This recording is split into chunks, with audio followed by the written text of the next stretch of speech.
Hi, I'm Linda, and this is No Frills ASMR. I thought maybe today it would be fun to talk about the song We Are the World by USA for Africa. And I was thinking about it because I guess there's a remake of that song, or maybe it's of the They Don't Know It's Christmas song. I'm not sure which one, but there's a remake. And that got us talking about it at dinner one night. And so we looked up the original 1985 version of We Are the World on YouTube, which, if you haven't seen it in a while, it's worth a watch. It's a lot of fun to watch. So we pulled it up on the TV and we're watching it. And my husband and I were screaming out who the singer was before the other one, because in our house, everything's a competition. But anyway, and then I just thought that was kind of fun. So I thought maybe today we'd just kind of talk about which artists were there. So I took some screenshots from the video and we'll, talk about who each one is. Because I think we know them all. I think we got them all. But I did do a quick, Wikipedia on it, on We Are the World. And they said in 1984, Band Aid in the UK.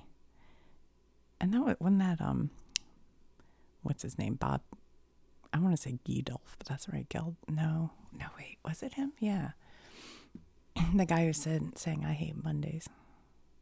I think it was him. Anyway, he was doing Do They Know It's Christmas, which is also a pretty cool song. Although I know my a young person I talked to was like, that song's so sad and horrible, but I think that was the point. Like, times are rough for people. Anyway, so then Hera Belafonte heard that, and he was like, well, the United States needs to do a similar, thing. So he was an activist, a civil rights activist, and a singer. He sang Lime and the Coconut. That's what he sang. I'm trying to think what else. My parents' side had his albums playing. Deo. What's that song? And the Lion Sleeps Tonight. I think that was his too. Anyway, he's awesome. I have a little tea here because, as you guys know, I have a kind of chronic, I don't even know, I wouldn't call it a cough.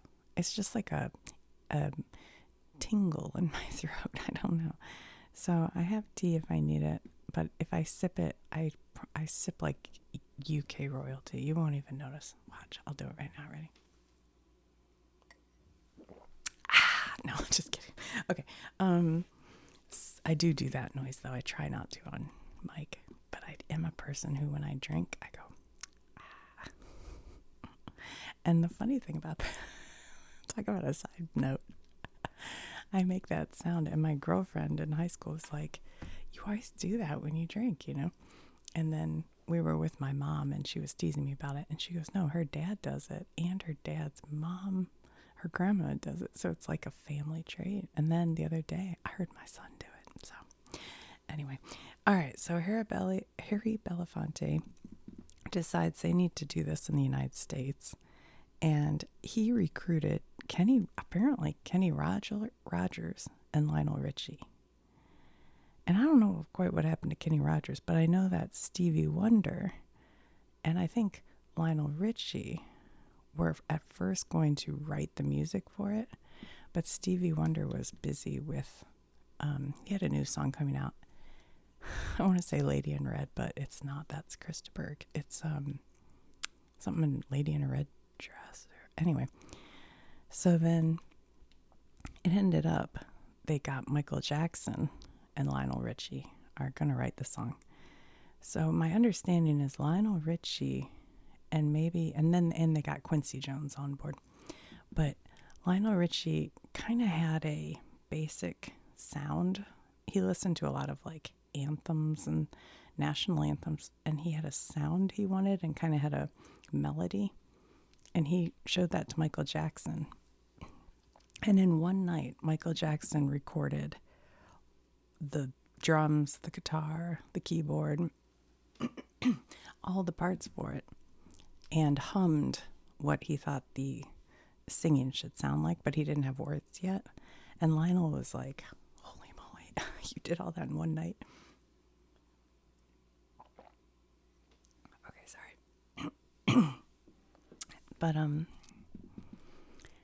so then the words kind of came later, and they were rushing to get them all done because the American Music Awards were about to happen, and they knew they'd have all these major stars in one place at one time. So they wanted to have it all ready before that. But a lot of the people who were on the recording had never heard the song at all before they stepped in the door. Some of them had been given cassette tapes, but maybe the words weren't on there. It was just the music. Because back then you couldn't just send a file. You had to send a cassette tape in the mail or whatever. So that was all kind of interesting. But it all came together. All right, hold on. Let me pull up. So here's a picture of the whole group. And like I said, if you haven't heard this or you haven't heard it in a long time, go watch the video right now and come back, because that might make this more fun, because we'll go through, the different... Hold on, I'll show you. Okay. All right, so here are our first two soloists. And I did read that Quincy Jones said, Lionel, which part do you want? And Lionel said, the very first line, because I want to get it over with. So anyway, Lionel Richie and Stevie Wonder sing the very first part of the song. And I don't know how much Stevie Wonder had to do with the writing of it, but I did hear that he was helping like coach everybody, which I'll talk about in a minute. Oh yeah, and Quincy Jones put a sign on the door that said, check your egos at the door, which you can imagine, because these are like heavy hit. These were all the biggest musicians of the 1980s and some of them 70s, like huge. And I have something to say about a couple of them at the end. Hold on. Okay, hold on. Let's see. All right, so we have Lionel Richie, who I'll talk to you about this like maybe you don't know who these people are. You know what I'm saying? Because like my son doesn't always know who they all are because he's 20 something, so how would he? So just so you know, I know a lot of you do know this, but Lionel Richie, he was famous. Whoops. What did I do? Oh no, hold on. Okay. He was famous during the 70s. He was in the group The Commodores. And I think even in the early 80s, he was still in the Commodores. And the Commodores are awesome. And if you're not familiar with them, I recommend seeking out the Commodores. But he sang some disco like Brick House. But then the Commodores went on to sing, oh shoot, was it Sail On? No, wait, Sail. It's had to do with sailing. I could have looked this up. Somebody said maybe you should look stuff up beforehand. To which in the comments. And they're right, I probably shouldn't. But I thought I knew all Lionel. Anyway, then he went on to have a solo career and had tons of hits. But in the 80s, he had this one song that was called Hello. And in the video, he's calling this girl and he's going, hello, is it me you're looking for? Anyway, he's awesome. But you might know him because I think he's on American Idol. I think he still is on there with Katy Perry and who is it? Keith Urban. I don't know. I haven't watched it. But he was on American Idol. And I'll tell you what about him. He has not aged. He looks great. Now, Stevie Wonder is like huge. A huge presence since he used to be little Stevie Wonder when he was a kid. And he just kept cranking out hits. And to this day, he still shows up at like the Grammy Awards. And he also has not aged. He looks the same. I don't know why right now I'm blanking on a Stevie Wonder song. Oh, for goodness sakes. Well, maybe it'll come to me in a minute. I've got too much in my head. But he's awesome. Okay, next. All right, this guy had the next part. And that is Paul Simon. And you might know him from Simon and Garfunkel.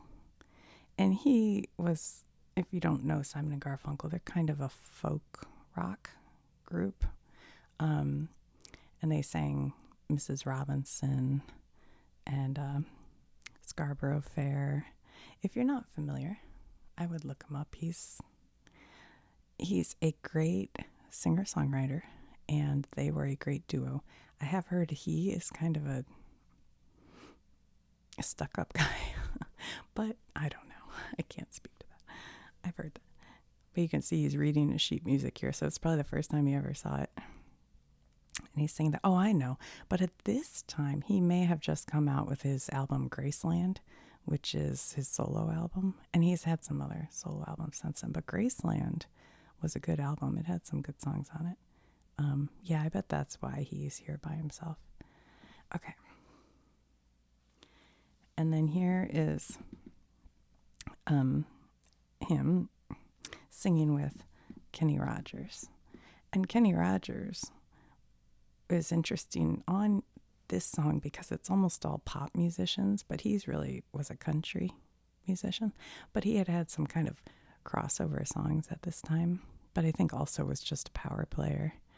And so I think he may have been a part producer on this, I'm not sure. So that's Kenny Rogers, and you would know him from the song Know When to Hold 'Em, Know When to Fold 'Em, Know When to Walk Away, and Know When to Run. A song about playing poker or love. Don't know. All right. All right, this one I struggled, I'll be honest. I was not familiar with him, and my husband and I both were like, nope, don't know. So I did look it up. This is, and I bet a lot of people know him, James Ingram. And I thought, oh, boy, I don't know who James Ingram is. Well, I looked up his hit, and he sang on the song Baby Come to Me. Oh, my God. If you listen to that song, it'll give you goosies because he's so smooth and so good. Yeah.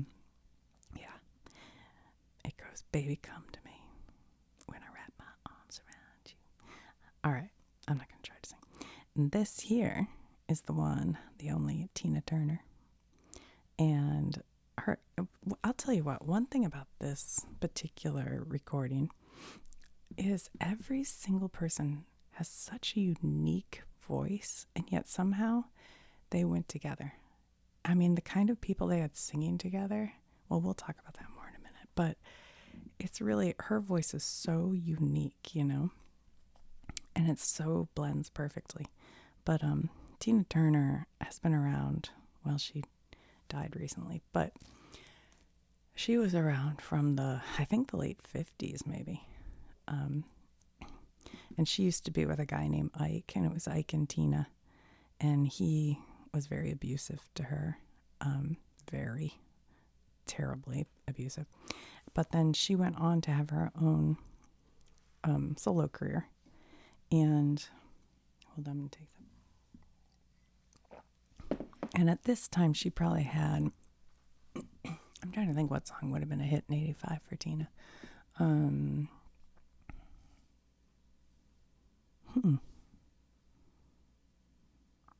I don't know. I can't remember. She had a lot of giant hits in the '80s. And at the moment, I can't think of the name of any of them.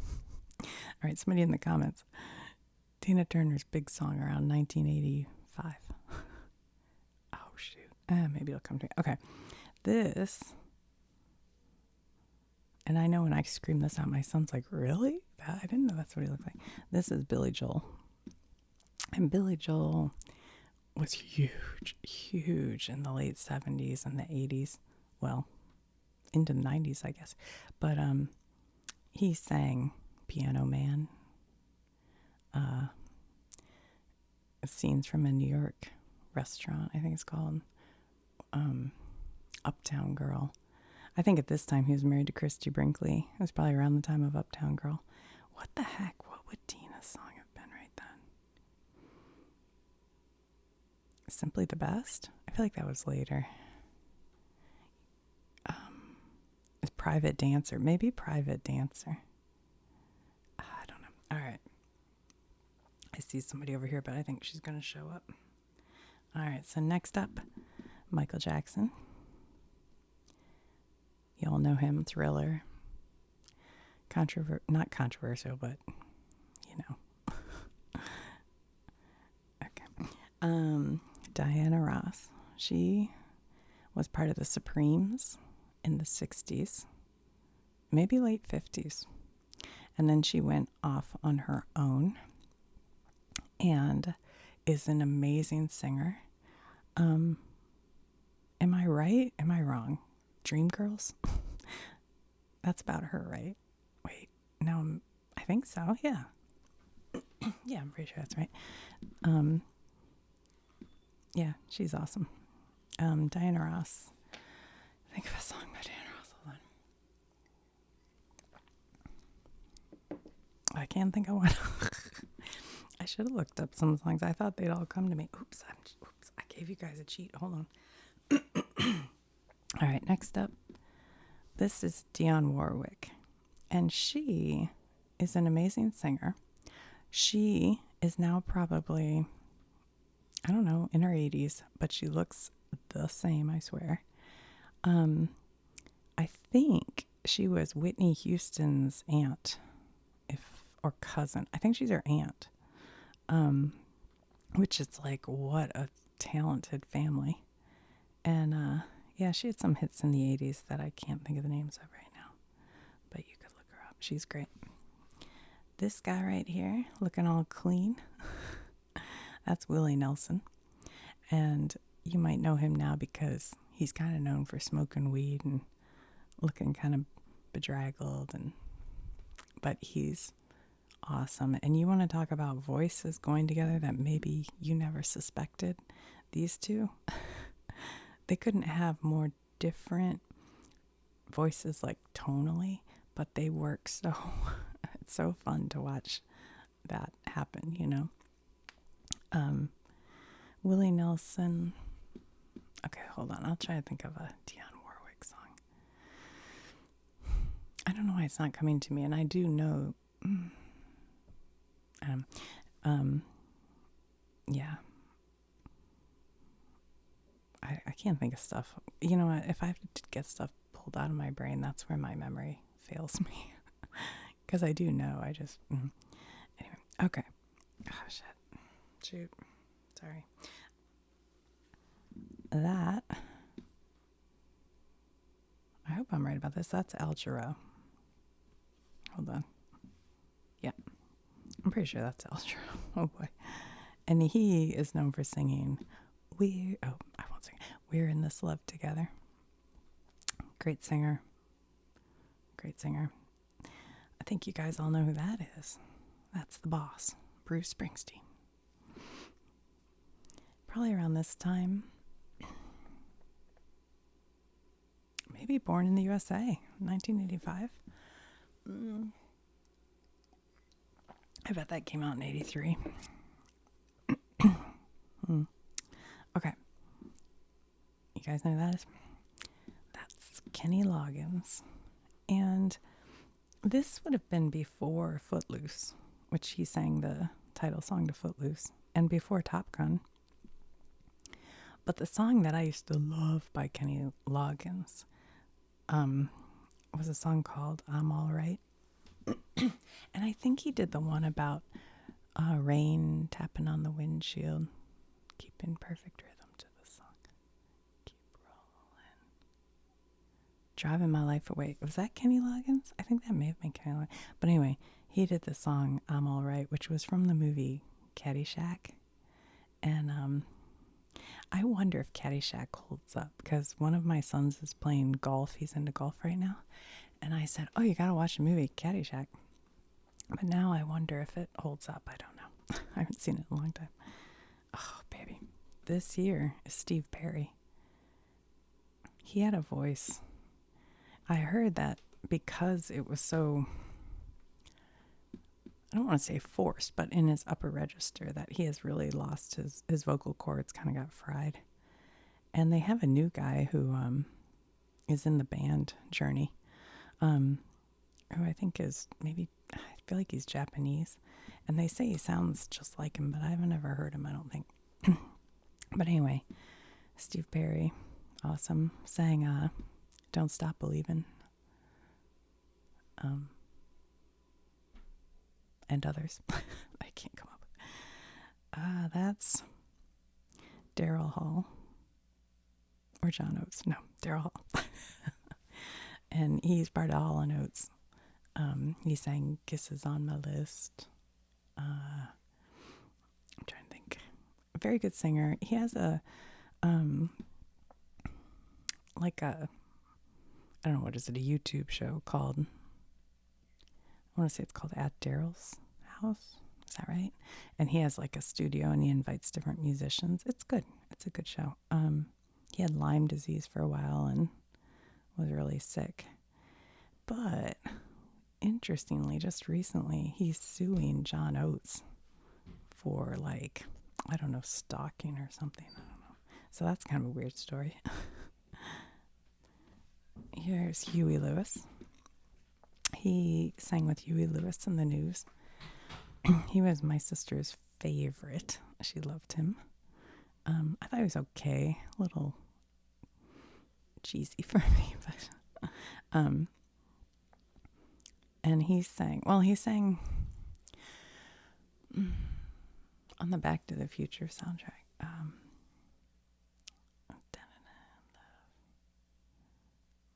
Oh my gosh, wait, it'll come to me. It's The Power of Love, The Power of Love. He sang other songs too. I'm just okay. Here's another great example of tonally different voices singing together. This is Cyndi Lauper. And she has a kooky, crazy voice, you know what I mean? Like, so, I mean, I love her. But super unique. And I think that her solo is like 3 words. And yet it's like the most memorable one in the whole song. And she sings here with, let's see, do I have a picture? She's with Huey Lewis and Kim Carnes. And it's like their voices couldn't be more different, and yet it sounded like so great.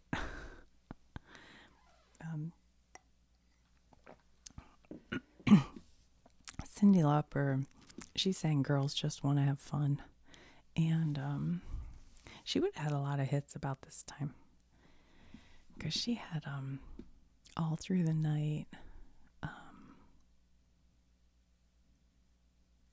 A lot. I can't think of them all right now, but and then Kim Carnes, she was real popular at this moment in time, but I don't know what happened to her after this. But she was her big hit was Betty Davis Eyes, and she has like a kind of low grovelly voice. She's good. Okay, hold on, let me clear my throat. Here is Quincy Jones. He what do you call it? Was what's the word I'm looking for? Not the maestro, but the director, maybe. Doesn't sound right, but anyway, he was a big time producer at the time. He made a lot of big celebrities, a lot of big musicians. That's what I'm trying to say. And yeah, he's also Rashida Jones's dad. This is Bob Dylan. And you know Bob Dylan because he wrote half the songs you know probably. He was a big time songwriter, folk singer. He sang Lay Lady Lay. Just all kinds of songs. But what I thought was interesting when I was kind of doing a quick research, um, oh, sorry, excuse me, Stevie Wonder and him were kind of learning the song. Like Stevie Wonder was teaching Bob Dylan the song, and Bob Dylan was kind of nervous because he knows his voice isn't suited the same way to like singing with a chorus.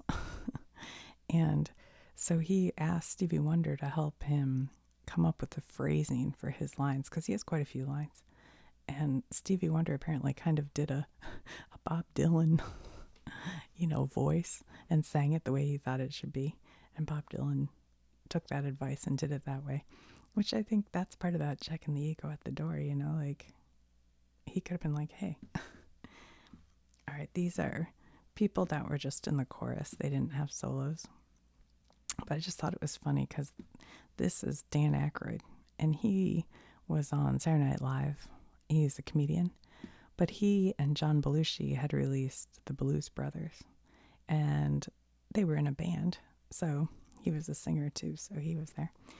This is Harry Belafonte, who arranged, kind of started arranging this. Guys, is that a Pointer Sister? I think it might be a Pointer Sister. I don't know which one. I don't know their names. And this is Ray Charles. And there is a movie with Jamie Foxx that goes way back. It's probably 20 years old. And Jamie Foxx plays Ray Charles. As I recall, it's a great movie. I remember it being really good. But yeah, famous forever. Ray Charles. Is he still alive? I can't remember. I mean, he'd be so old. I don't know. And then here we have Bruce Springsteen and Stevie Wonder singing their parts together. I just thought that was kind of cool. And that's that James Ingram, who I took a screenshot just so I'd remember to look him up. Okay. So let's go back over. Sorry. Hold on. I'm flipping through real quick. Okay. To this photo. Because I thought, let's see if we can figure this out. Okay. Paul Simon, Kim Carnes, Tina Turner, Billy Joel, Cyndi Lauper, Michael Jackson, Diana Ross, Stevie Wonder. We're doing good so far. Bruce Springsteen, Willie Nelson, James Ingram,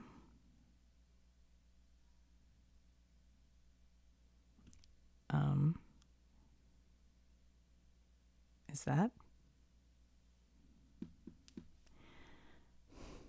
Well, that's Lionel Richie. I'm not sure. Ray Charles. Oh boy, this is tough. Is that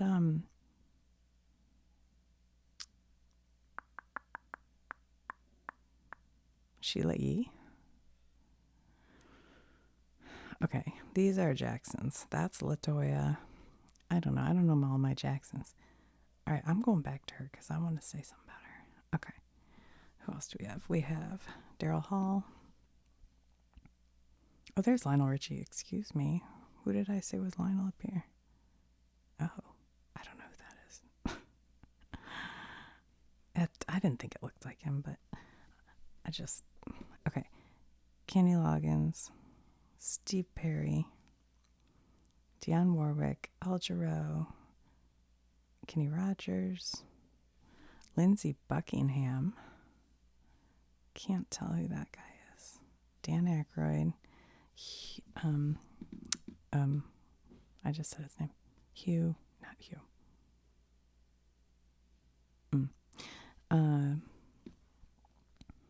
Harry Belafonte. Oh boy, now we're in trouble. Who is that? I don't know. These could be from Huey Lewis's band. That's the name. Huey Lewis, maybe. They might be the News. That's a Pointer Sister. That must be another, because he's right next to Huey Lewis. That must be part of the News. There's John Oates. Is this the guy who did the UK one? Bob? I don't know how to say his last name. Geldof? Is that him? I don't know. I'm not sure. Well, so I'm kind of stuck on some of these. Wait, is that Michael? He looks dressed down there. I thought that was a brother, but maybe that's him. Okay, so this is Bette Midler. And I find it interesting that she's a great singer and that they didn't use her for a solo. But I don't know, maybe she came in kind of late, or maybe at the time she didn't have a big hit. But she's been huge forever. I don't know, that surprised me. I was like, they had Bette Midler there and didn't use her. So, anyway, I don't know. Whoops. I don't know if that was interesting. But I just started thinking about it. And thought maybe it would be fun to. So we had Michael Jackson. Excuse me. We had Harry Belafonte. Well, we had Bette Midler. I just saw her. We had Quincy Jones. Al Jarreau. Dionne Warwick. Huey Lewis.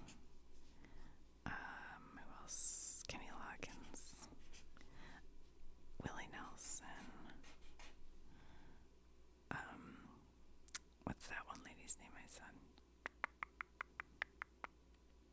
Dionne Warwick. Did I do her? Dionne Warwick, I did. Okay. Who did I forget? James Ingram is the one I didn't know. Kim Carnes.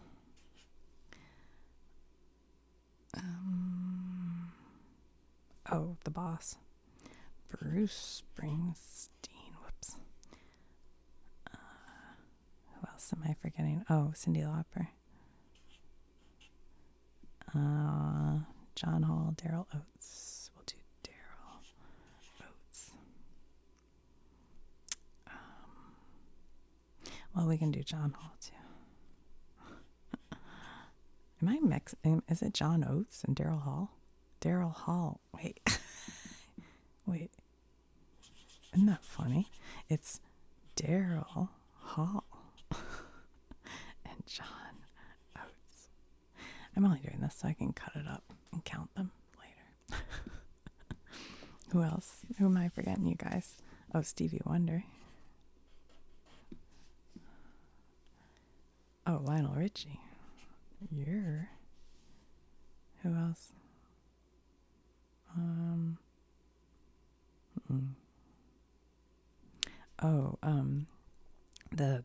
The two folk singers.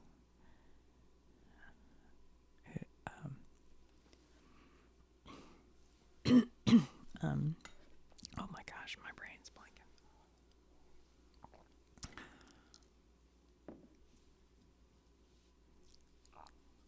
Bob Dylan.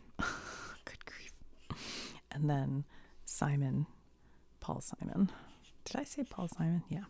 It's Paul Simon. It was Simon and Garfunkel, but I don't think. Oh, wait a minute. Was that Garfunkel and not Lindsey Buckingham? Hold on. Let me look. Let's see this guy one more time. No, it's definitely Lindsey Buckingham. So was Garfunkel not here? That couldn't be Garfunkel, could it? You know, this guy's looking more and more familiar. Is that Max something Marks? Is that, what was his name? Something Marks. There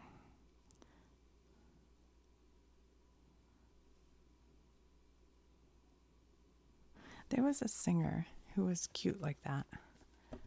And his name was, I feel like I was saying Marks, but I feel like he didn't come around till later in the 80s, so I don't know. All right, am I forgetting any other big ones? Who else? Ray Charles.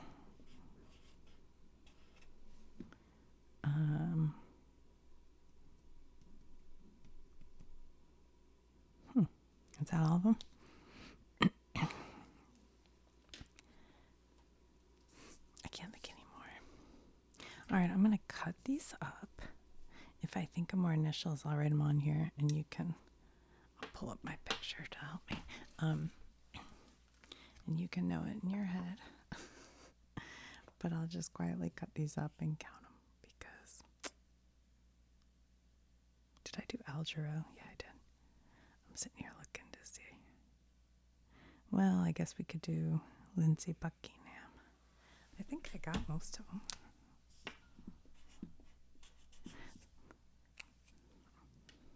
You know who's missing? Well, I heard Prince. I remember Prince. He was a very much a perfectionist, and he just wasn't sure how the quality would be with this. So for him, he didn't feel comfortable doing it, is my understanding, which I would understand because I don't think Prince was like a not nice person, but he was a perfectionist. And I understand that feeling, you know. But then Madonna isn't in here. And that seems like a big omission to me. So I don't know why she's not in here. Maybe she didn't want to do it. I don't know. Because in 85, she for sure. What? Okay. In 85, she definitely would have had some big hits by then. I mean, Borderline, The Holiday, those would come out in like 82. So by 85, she probably had tons of hits. So I don't know why she wasn't there. I should have looked it up. Anyway, okay. Well, thanks for checking it out. I'll talk to you guys soon. I'll just cut these up.